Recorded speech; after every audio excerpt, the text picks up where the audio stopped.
अंतरिक्ष यात्री सुनीता विलियम्स और बुच विल्मोर अन्य 2 अंतरिक्ष यात्रियों के साथ स्पेस एक्स के ड्रैगन कैप्सूल से धरती पर लौट आए हैं। बीते साल जून में महज 8 दिनों के लिए अंतर्राष्ट्रीय स्पेस स्टेशन पर गए ये दोनों एस्ट्रोनॉट 9 महीने बाद लौट पाए हैं। बोइंग का जो स्टारलाइनर यान उन्हें वापस धरती पर लाने वाला था वो खराब हो गया था, इसलिए उन्हें इतना लंबा इंतजार करना पड़ा। उन्हें आखिरकार एलन मस्क की कंपनी स्पेस एक्स का ड्रैगन कैप्सूल फ्लोरिडा के तट पर सुरक्षित रूप से उतारा। इंटरनेशनल स्पेस स्टेशन से अनडॉक होने के बाद यान को धरती पर पहुंचने में 17 घंटों का लंबा वक्त लगा। जानिए कैसी थी ये यात्रा और कैप्सूल के स्प्लैश डाउन करने के बाद क्या क्या हुआ। पैराशूट खुला और फिर स्प्लैश डाउन। भारतीय समयानुसार बुधवार तड़के 3:27 पर 4 अंतरिक्ष यात्रियों को लाने वाला कैप्सूल फ्लोरिडा के तट के पास समंदर में उतरा।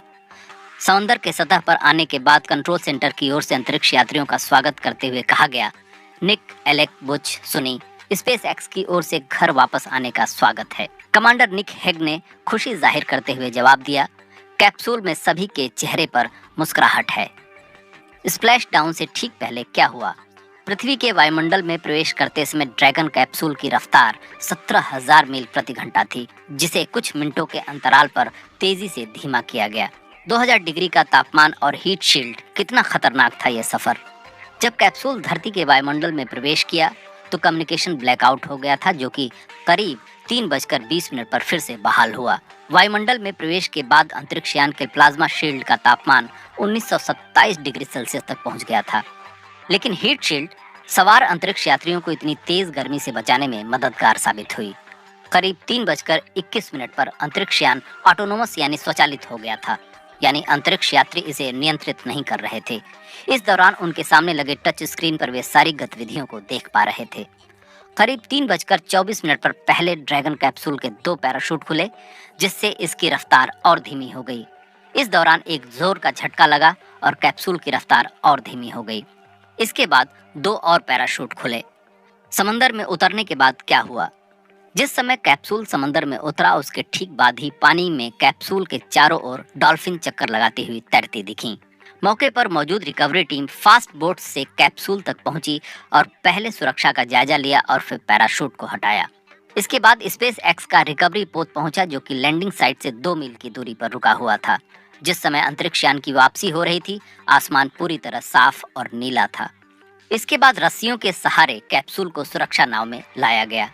जब कैप्सूल का हैच खुला, ड्रैगन का साइड हैच खुला और सारी दुनिया अंतरिक्ष यात्रियों की झलक पाने का इंतजार करने लगी। इसके बाद नासा की लाइव तस्वीरों के जरिए दुनिया भर में लोगों ने सुनीता विलियम्स और उनके साथियों को बाहर निकलते देखा। And there we do see Crew 9, some happy waves, smiles all around back on Earth. Capsule से निकलने से ठीक पहले सुनीता विलियम्स और विल्मोर ने कैमरे की ओर हवा में हाथ हिलाकर खुशी जाहिर की। अंतरिक्ष में करीब 286 दिन बिताने के बाद सुनीता विलियम्स और बुच विल्मोर ने धरती पर ताजा हवा में सांस ली। करीब 9 महीने तक इंटरनेशनल स्पेस स्टेशन पर रहते हुए इन दोनों यात्रियों ने हर दिन 16 बार सूर्योदय और सूर्यास्त देखा और अंदाजा लगाया जा सकता है कि इससे तालमेल बिठाना उनके लिए कितना चुनौतीपूर्ण रहा होगा। अंतरिक्ष यात्रियों की सेहत कैसी है? नासा के कॉमर्शियल क्रू प्रोग्राम के मैनेजर स्टीव स्टिच ने बताया कि अंतरिक्ष यात्रियों की सेहत ठीक है। उन्होंने कहा कि अंतरिक्ष यात्री कुछ समय के लिए रिकवरी शिप पर रहेंगे और फिर उन्हें ह्यूस्टन ले जाया जाएगा। उन्होंने अपनी टीम का शुक्रिया अदा किया और नासा की जरूरतों के मुताबिक खुद को ढालने के लिए अमेरिकी अरबपति एलन मस्क की कंपनी स्पेस एक्स की तारीफ की। हालांकि अंतरिक्ष यात्रियों का मेडिकल चेकअप किया जा रहा है और जब यह प्रक्रिया पूरी हो जाएगी, इसके बाद परिवार से मिलने की इजाजत मिलेगी। NASA space operation mission directors के डिप्टी एसोसिएट एडमिनिस्ट्रेटर्स जोएल मोंटाल्बानो ने कहा कि सुनी और बुच ने आईएसएस पर रहते हुए 900 घंटों तक का रिसर्च किया है और इस दौरान 150 वैज्ञानिक प्रयोग किए। उन्होंने नासा अंतरिक्ष यात्रियों के किए गए प्रयोगों को देश के लिए लाभदायक बताया और उम्मीद जताई कि इस दशक के अंत तक मंगल ग्रह पर इंसान उतारने के नासा के लक्ष्य में ये